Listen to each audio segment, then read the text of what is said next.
बच्चों, अब जो चैप्टर हम शुरू करने जा रहे हैं आपके भूगोल का, वो है जल संसाधन। आप नाम एकदम सुने होंगे, जल संसाधन। संसाधन ये इसलिए है क्योंकि हम इसका उपयोग अपनी आवश्यकताओं की पूर्ति के लिए करते हैं, और जल जो है वो प्रकृति का एक अमूल्य देन है हमारे लिए, जिससे कि हम अपने लाइफ को बहुत अच्छे से कवर कर पाते हैं, हम समझ पाते हैं कि हमारे लिए ज़रूरत क्या है इसकी। जैसे अब खाना, भोजन, वस्त्र की बात अगर करें तो हो सकता है कोई व्यक्ति महीने भर न बिना खाए शायद जिंदा रह जाए, लेकिन अगर हम बात करें जल की तो हफ्ते भर से ज़्यादा वो व्यक्ति नहीं रह सकता है बिना जल का। बहुत मुश्किल होगा उसके लिए सर्वाइव करना। तो आज हम इसी के बारे में जानेंगे। जैसे अब आप देखें, जल एक ऐसा है जिसके बिना भी हमारा जीवन संभव नहीं लग रहा है, और जल की अत्यधिक मात्रा भी हमारे जीवन को नष्ट कर देगा। अब अगर हम देखें तो हमारे लिए इस पृथ्वी पर जो है वो दो प्रकार के जल उपलब्ध हैं, लवणीय जल और अलवणीय जल।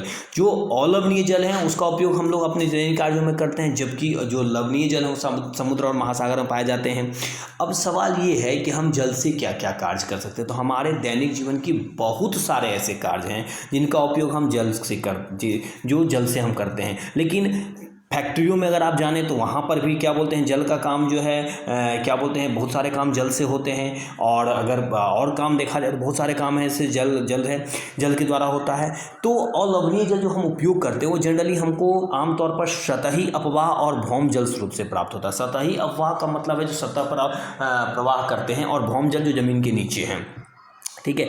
लेकिन अब देखिए, जल जो है हमारे लिए इतने नवीकरणीय संसाधन है, ये इसका पुनः जल चक्र के द्वारा इसका पुनः पूर्ति होते रहता है। लेकिन ऐसी भविष्यवाणी की जा रही है कि 2025 में ऐसा है कि लगभग विश्व में 20 करोड़ लोग ऐसे होंगे जिनको जल की कमी झेलनी पड़ेगी। अब सोचिए क्या स्थिति आएगा। तो इसी संदर्भ में है कि जल जो है, ठीक है, 96.5% जो है, जो आपकी किताब में दिया हुआ डाटा, वो 96.5% जो है वो महासागर में पाया जाता है। लेकिन 2.5% जो है वो लगभग क्या बोलते हैं, ये अलवणीय जल है। और उस अलवणीय जल का जो 70% भाग है वो अंटार्कटिका, ग्रीनलैंड, ये सब पर्वतीय क्षेत्रों में पाया जाता है। तो ये पर्वतीय क्षेत्रों में जो पाया जाता है ये सब कहीं ना कहीं हमारे लिए क्या है, उनका डायरेक्ट हम उनका उपयोग नहीं कर सकते हैं। तो आप अंदाज़ा लगाएं कि इतना विशाल भंडार होने के बाद भी हमारे लिए ये पूर्ण रूप से उपलब्ध नहीं है।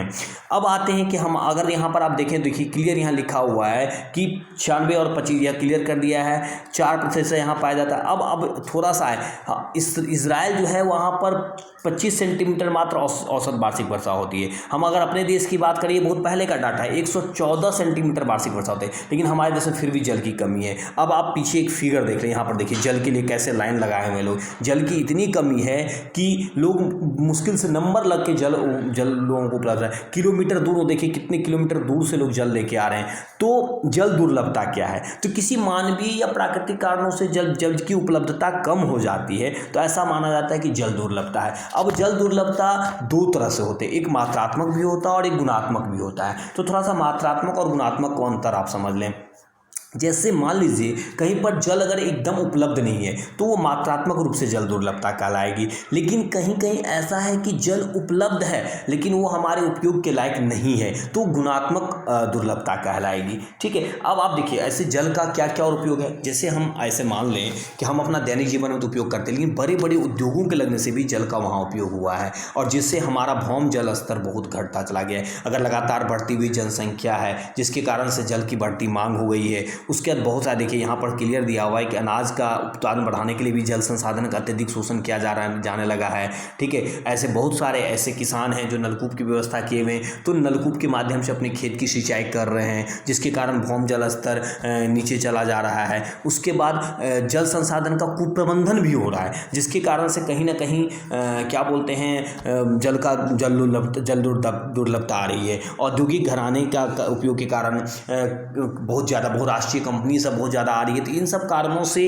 जल की मात्रा में कमी हो रही है। हमारा जितना विद्युत का हम उपयोग करते हैं उसका लगभग 22%, ये बहुत पुराना डाटा है, जल विद्युत का उपयोग किया जाता है। अब सोचिए जल का उपयोग वहाँ विद्युत उत्पादन में भी हो जा रहा है, औद्योगिक घरानों में भी हो रहा है, खेती के लिए, खेत में सिंचाई के लिए भी हो जा रहा है, और जो हमारे दैनिक जीवन में इसका उपयोग है सो उपयोग तो है ही। तो इतना ज़्यादा उपयोग होगा तो जल दुर्लभता आएगी ही आएगी, ठीक है। अब देखिए, अब हम लोग को पढ़ना इसी चैप्टर में एक है बहुउद्देशीय नदी परियोजना और उनका समन्वित जल संसाधन प्रबंधन, मतलब जल का संरक्षण। इसको इंग्लिश बोलते हैं multipurpose river projects and integrated water resource management. तो ये हमारे लिए बहुत जरूरी है जानना। बहुउद्देशीय नदी परियोजना से बहुत सारे फायदे होते हैं। अगर आप देखें बहुउद्देशीय नदी परियोजना की अगर आप बात करें तो हमको बहुत सारे फायदे देखने को मिलते हैं। जैसे जल विद्युत उत्पादन होता है, सिंचाई का काम हो जाता है, बाढ़ नियंत्रण हो जाता है, उन क्षेत्रों में जल की आपूर्ति होती है जहां पर जल की मात्रा उपलब्ध नहीं है। ये मृदा अपरदन को भी रोकती है, मत्स्य पालन को बढ़ावा मिलता है, पेयजल आपूर्ति होता है, लेकिन इससे नुकसान भी होता है। फिर से एक बार देख लें बहुउद्देशीय परियोजना से क्या क्या लाभ होता है। तो बहुउद्देशीय परियोजना से जल विद्युत उत्पादन होता है और सिंचाई होता है, ठीक है। बाढ़ नियंत्रण भी किया जा सकता है। जल की आपूर्ति उन क्षेत्रों में भी होता है जहां पर जल की आपूर्ति पहले नहीं, जल की कमी जहां रहती है, मृदा अपरदन को रोका जाता है, पेयजल की आपूर्ति भी की जाती है, मत्स्य पालन को भी बढ़ावा मिलता है। और हानि क्या होता है? हानि में सबसे पहला हानि जो है वो बहुत बड़ी संख्या में लोगों का क्या बोलते हैं विस्थापन होता है, क्योंकि बहुत बड़े पैमाने पर होता है, ठीक है। उसके बाद है कि नदी को टुकड़ा बांट दिया जाता है जिससे जलीय जीव का अस्तित्व समाप्त हो जाता है। नदी के ऊपर अगर हम बांध बना देते हैं तो उनका प्राकृतिक बहाव अवरुद्ध हो जाता है जिससे जलीय जीव जो है वो समाप्त हो जाते हैं। भूकंप इनके कारण, बहुउद्देशीय परियोजना के कारण क्या होता है, भूकंप आने की संभावना बढ़ जाती है, ठीक है। परियोजना से जो सिंचाई की सुविधा होती है उससे फसल प्रारूप में भी बदलाव आ जाता है। अब अगला हमारा प्रश्न यहाँ पे देखिए लिखा हुआ क्लियर, बांध क्या है? तो वही हमें जल संरक्षण और प्रबंधन, ठीक है, जल संरक्षण और प्रबंधन में सहायक होते हैं। जलीय जल को कहीं पर बांध के रखा जाता है और रोक लिया जाता है तो उसको हम लोग बांध कहते हैं। अब देखिए यहाँ पर अगर हम प्राचीन भारत की अगर हम बात करें, थोड़ा सा अगर हम जाएं वहाँ पर, देखिए प्राचीन भारत में जल आकृति की अगर बात करें, देखिए दिया हुआ है तो क्लियर यहाँ लिखा हुआ है कि पहले भी चंद्रगुप्त मौर्य के समय में अगर आप बात करें या उससे पहले अगर आप बात करें तो उसमें भी जल संरक्षण किया जाता है। जैसे क्लियर यहाँ दिया हुआ है कि इलाहाबाद के श्रृंगेश्वर के पास गंगा नदी के बाढ़ के पानी को रोका जाता था।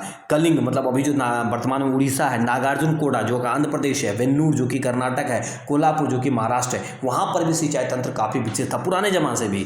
भोपाल झील जो है वो बहुत कृत्रिम झील, उस समय में कृत्रिम झील में से एक झील था। उस 14वीं शताब्दी में सोचिए इल्तुतमिश के समय में एक दिल्ली में आप कभी जाइएगा तो नाम सुनिएगा हौज खास। तो हौज खास जो विशिष्ट तालाब है जो निर्माण किया गया था जल के संरक्षण के लिए अब निर्माण किया गया था। तो बांध बनाया था, जैसे भारत की सबसे लंबी बांध जो है हीराकुंड बांध है, तो बहते हुए जल को रोकने के लिए जो बनाया था उसे हम लोग बांध कहते हैं। अब थोड़ा सा देखिए यहाँ पे एक बांध का फिगर दिया हुआ, बांध का एक फिगर दिया हुआ है हीराकुंड बांध का, ठीक है। अब यहाँ पर हम लोग आते हैं थोड़ा सा कि बहुउद्देशीय परियोजना जो है ना सबसे ज़्यादा अगर विकसित हुई तो उपनिवेश काल में हुई, क्योंकि उसमें रेलवे लाइन का भी विकास हुआ। और जानते हैं, आपको जानकर आश्चर्य होगा कि जवाहरलाल नेहरू जो है वो बांध को आधुनिक भारत का मंदिर कहते थे, आधुनिक भारत को वो मंदिर कहते थे, ठीक है। अब देखिए उसी समय में बहुत सारा नदी पर बांध बनने से जो विस्थापन होता है ना, उसके लिए आंदोलन भी उसमें चलाया गया था, जैसे नर्मदा बचाओ आंदोलन, टिहरी बांध आंदोलन, जो कि वहाँ पर स्थानीय समुदाय के द्वारा किया गया था। अब यहाँ पर आइए, इसके बारे में डिटेल्स में अगले वीडियो में आपको बताऊंगा। देखिए यहाँ पर भारत की जो कुछ प्रमुख नदियाँ हैं वो किन किन राज्यों से होकर बहती है उनका पूरा फिगर दिया गया है। तो इसे आप एक बार किताब में भी और अच्छे से देख सकते हैं, नहीं तो नेक्स्ट वीडियो में मैं आपको बताऊँगा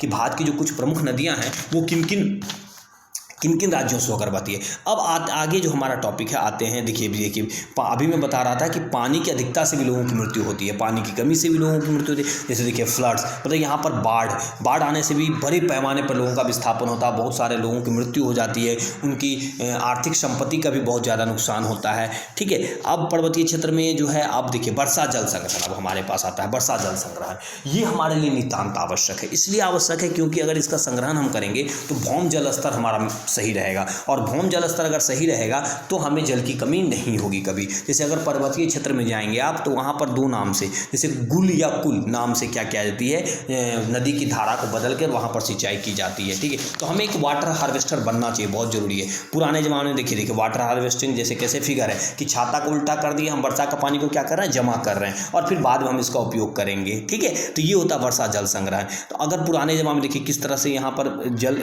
घर के ऊपर टंकी बना हुआ पूरा पाइप के सहारे जुड़ा हुआ है और यहाँ पर संग्रहण किया जा रहा है।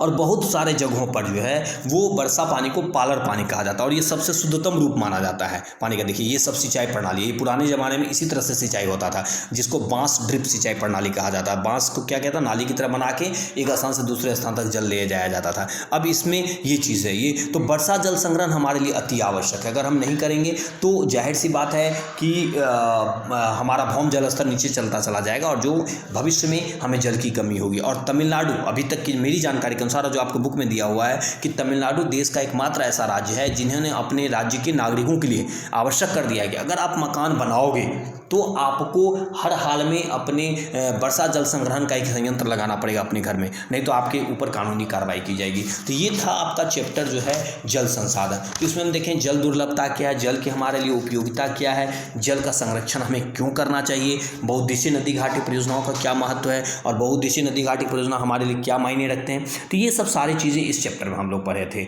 ठीक है, धन्यवाद बच्चों।